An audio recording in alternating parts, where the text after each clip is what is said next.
Hello everyone, welcome back to our channel Guide Hub. Today in this video, I'm going to guide you guys on a step-by-step tutorial on how to log into your Yahoo Mail account.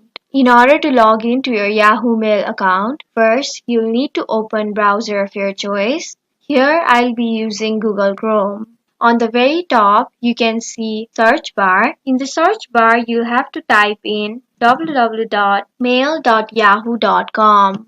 You will be directed to the login page of Yahoo. Here, you'll have to type in your username, email, or mobile number. Make sure you type in username, email, or mobile number that you have first created your Yahoo Mail account with. Now, I'll be using my username.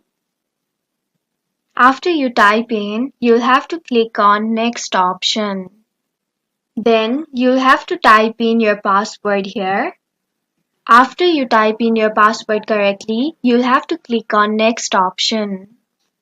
And just like that, you have successfully logged in your Yahoo Mail account. This was an easy step-by-step tutorial on how to log into Yahoo Mail. Thank you for staying till the very end of this video. I hope this video was helpful for you. If this video was helpful for you, don't forget to leave us like, share, and subscribe.